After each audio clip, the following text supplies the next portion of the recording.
ètò bàbá ètò ń tẹ̀síwájú Olúwafẹ́yìkẹ́mi yín rèé pẹ̀lú Honourable Fẹ́mi Saheed tí wọ́n jẹ́ akọ̀wé ẹgbẹ́ All Progressives Congress ní ìpínlẹ̀ Èkó. ẹja wa dúró sí ìpínlẹ̀ Èkó wa tẹ̀yìn wà bẹ́ẹ̀. kí ló ń ṣẹlẹ̀ ní ìpínlẹ̀ Èkó? a rí i pé gómìnà wa nígbà kan àwọn èèyàn ní gómìnà yìí ṣé ó lè ṣiṣẹ́ báyìí torí ó dà pé Èkó yìí ti pọ̀ jù. wàhálà Èkó pọ̀ o ẹ ń bá fẹ́ ṣe gómìnà Èkó báyìí ó gbọ́dọ̀ ní wèrè díẹ̀ lórí ó jẹ́ pé ó gbọ́dọ̀ lákínkanjú pé gómìnà wa láì pa àwọn gómìnà ní ọ́fíìsì ní gómìnà ilé yìí ṣẹ́yìn náà kà bẹ́ẹ̀. ẹ ṣe gan olóòtú ṣe rí bẹbẹ ń ṣẹlẹ̀ lẹ́kọ̀ọ́ látìgbà tí gómìnà wa tán ti gorí àléfà. àkọ́kọ́ ẹ bá wo ìṣẹ̀lẹ̀ Bristol helicopter kan tó já ní àná ẹ rí i pé tẹ́lẹ̀tẹ́lẹ̀ rí tírú ẹ̀ bá ṣẹlẹ̀ gbogbo àwọn èèyàn ló máa ń pàdánù tá à lè rẹ́nì kankan yọ jáde ṣùgbọ́n a rí gbogbo àwọn èèyàn tó wà nínú helicopter náà a rí gbogbo wọn ní ààyè àti ààyè. kí ló fà á? ara ìgbésẹ̀ tí ìjọba All Progressives Congress tí wọ́n gbé láti ra helicopter surveillance helicopter tí wọ́n rà fún àwọn RSS 4.7 billion naira tá fi ra nǹkan ọjà ogun tara ọ̀kadà tara mọ́tò akọ́tà míì èyí tí wọ́n fi ra àwọn helicopter yẹn àwọn helicopter mẹ́ta yẹn ìkéde tí ìṣẹ̀lẹ̀ yẹn ti ṣẹlẹ̀ báyìí tí kinní yẹn ti sọnù tí wọ́n rí wò mọ́ náà ti ní kí àwọn helicopter mẹ́ta ti bí kán bẹ̀rẹ̀ sí ni máa wá ojú òfurufú kiri títí wọ́n fi lọ bá àwọn arábí yẹn ní ibi tí wọ́n wà nínú omi wọ́n dẹ̀ lo gbogbo nǹkan tó yẹ kán lò so definitely wọ́n yọ wọ́n láàyè ara àṣeyọrí tí gómìnà yìí tí ó ṣe nìyẹn. kí ni ìdí tá fi ń níjọba? ìdí tá fi ń níjọba ni láti dáàbò bo ará ìlú àti dáàbò bo àwọn yẹn o bó bá dẹ̀ jẹ́ pé èmi àtẹ̀yìn náà nírú ẹ̀ ṣẹlẹ̀ sí bí wọ́n ṣe máa dáàbò bo ní ara àṣeyọrí alákọ̀ọ́kọ́ nìyẹn. àṣeyọrí ẹlẹ́ẹ̀kejì ni pé tí ẹ bá wo gbogbo 20 local government àti 37 LCDAs nísìnyí bí ṣe ń bá yín sọ̀rọ̀ lọ́wọ́lọ́wọ́ yìí ọ̀nà méjì ń lọ ń bẹ̀ báyìí nísìnyí tí wọ́n ń ṣe lọ́wọ́lọ́wọ́ ní gbogbo Èkó. ìyẹn ni pé láti sọ pé bí ṣe jókòó síbí báyìí nísìnyí wọ́n ń ṣe ọ̀nà 114 irú ẹ̀ ò ṣẹlẹ̀ rí. irú ìjọba bẹ́ẹ̀ tó bá dé orí tó bá lo ọdún mẹ́rin tó lo ọgbọ́n tó lò ń sìn níbi tó ti rí owó almost 37.5 billion naira tó fi ń ṣe ọ̀nà yìí tó bá tún ní oṣù mẹ́fà tó parí ìyẹn àwọn ọ̀nà yìí dẹ̀ máa parí láàrin oṣù méjì sígbà tí mo wà ọ̀nà yìí máa parí tó bá tún lo ọgbọ́n yìí ń sìn tó tún ṣerú ẹ̀ lẹ́ẹ̀mẹ́rin kí àsìkò ẹ̀ tó parí ẹ jẹ́ ká lọ wo iye ọ̀nà tí wọ́n máa ṣe ní àsìkò tí kò sí owó tí gbogbo wa ń pariwo kò sówó nígbà tí àwọn ìpínlẹ̀ míì tí wọn ò lè sanwó òṣìṣẹ́ wọ́n ń da òṣìṣẹ́ lẹ̀ ìyẹn làwa tún ń ṣe eléyìí. yàtọ̀ sí eléyìí tá a sọ yìí ń sìn ẹ wo ọ̀nà bíi almost 300 ni wọ́n ti túnṣe tó nídìí àtúnṣe ni wọ́n ti túnṣe. gẹ́gẹ́ bí ìyẹn náà ẹ wo BRT wa ẹ rí i pé ìlànà tá a fi ń ṣe tẹ́lẹ̀ ó tún yàtọ̀ sí ìlànà tó fi ń ṣe wọ́n tún kó àwọn bọ́ọ̀sì tuntun ọlọ́yẹ̀nú tó jẹ́ pé almost 432 wọ́n tún kó wọ̀lú. schools ilé ìwé wọ́n renovate ẹ̀ lọ́wọ́ wọ́n ń kọ́ míì nísìn bí ṣe ń bá yín sọ̀rọ̀ lọ́wọ́lọ́wọ́ ní gbogbo àwọn ilé ìwé wa pátánsìn wọ́n ń ṣe ètò tábìlì ìkàwé lọ́wọ́. tí o sì bá àwọn ọmọ ń gbé sí àwa láti rí wọn. tó gbé àwọn ọmọ ń gbé sí àwa bí ṣe ń bá yín sọ̀rọ̀ yín sìn wọ́n ti ṣe tí wọ́n ń ṣe lọ́wọ́lọ́wọ́ bí ṣe ń sọ̀rọ̀ yín sìn tó ń ṣe káàkiri ní gbogbo skul wa. ara àwọn nǹkan tí ẹ̀tẹ́ bá wò ń sìn ní ibì kan tó ń pè ní gbẹ̀rígbẹ̀ ní Ìkòròdú wọ́n ṣí 30 kVA megawatt of substation láti fi generate iná lára àṣeyọrí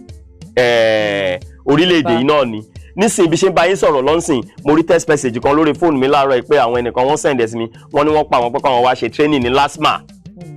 ìjọba ó máa gba 1,300 LASTMA ó máa gbà wọ́n síṣẹ́ láti dẹ́kun àìníṣẹ́ fún ọ̀dọ́ ni àwọn ọmọ wa náà dẹ̀ la máa gbà tó jẹ́ ọmọ tó wà ní ìpínlẹ̀ Èkó. so ńgbà tá a bá ṣe ìyẹn tán tàwọn tíṣà ìyẹn náà ń lọ pẹ̀lú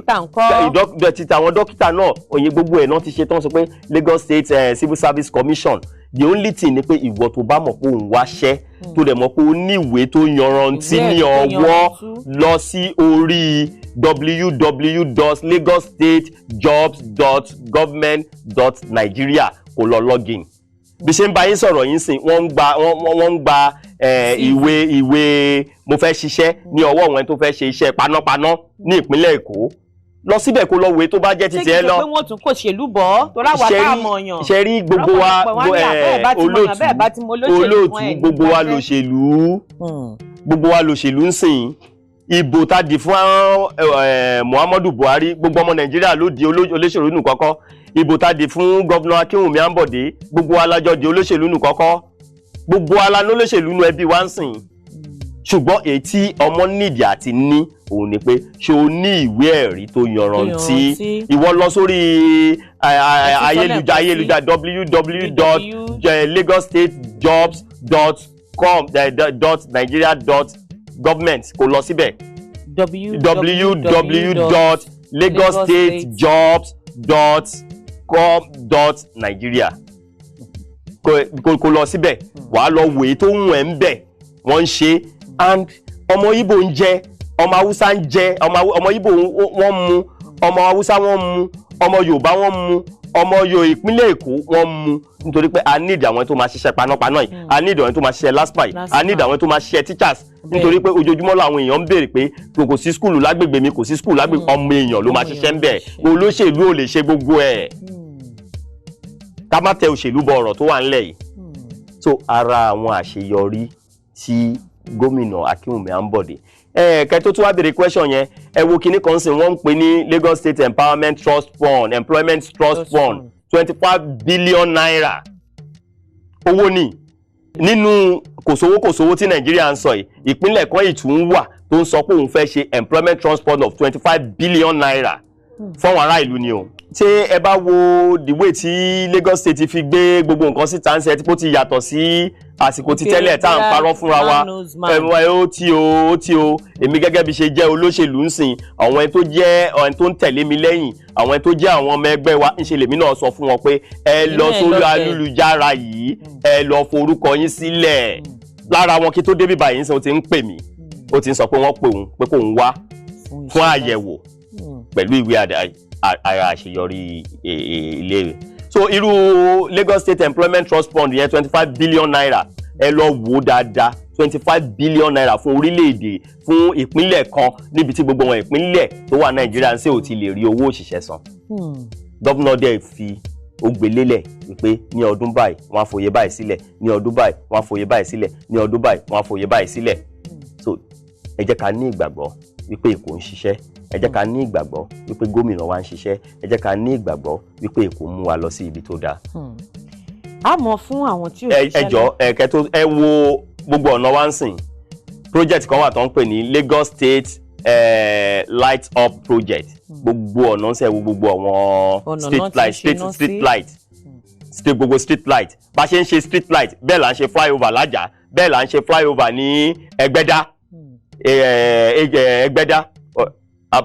so ẹ wo flyover yẹn ẹ wo yẹmí tó ti kú ní ọ̀nà àjá yẹn à ń ṣe flyover à ń ṣe ní Ẹgbẹ́dá pẹ̀lú gbogbo kòsówó yìí bẹ́ẹ̀ níjọba yìí tún ń ṣe ọ̀nà ló ń ṣe iná ló ń ṣe omi gbogbo Èkó ń sì tó bá dé nǹkan bíi oṣù mẹ́fà sígbà tá a wà yín sìn iná máa wà ní gbogbo àdúgbò gómìnà tún ṣe débi tó jẹ́ pé ó tún bẹ àwọn ọ̀tọ̀kùlú ìlú àwọn ẹni tó gbẹ́ owó kànga wọ́n sọ pé ẹni tó bá tún gbé jẹnẹrétọ̀ ilé ẹ̀ tó tún fi fa iná síwájú àdúgbò òun á tún kọ lẹ́tà sí nígbà tóun bá kọ lẹ́tà sí tó bá nídìí pé kóun tún wá kí òun á tún wá kí eléyìí láti encourage àwọn ará ìlú láti jẹ́ kí ìwúrí wà wípé kíní yìí o ìjọba ò lè dá ṣe o iṣẹ́ gbogbo wa ni o ẹja jọ ṣe o tàbádẹ́jọ ṣe èsì tó dáa gbogbo wa máa gbà nítorí pé tẹ bá ń lọ lẹ́kọ̀ọ́ ń sìn ní àwọn agbègbè tí wọ́n ti parí àwọn iná tí mò ń sọ yẹn ẹ rí i pé àwọn ọmọ dáadáa wọn ò lè dúró síbẹ̀ mọ́ ń sìn gbogbo bẹ̀ ló mọ́ kedere. torí pé inú òkùnkùn láṣìkà pọ́sápamọ́ sí ṣùgbọ́n nísìnyí ìmọ́lẹ̀ ti dé òkùnkùn ti paradà. ẹ ṣeun alàgbà Fẹ́mi Saheed ìbéèrè yìí ó ṣe pàtàkì nítorí pé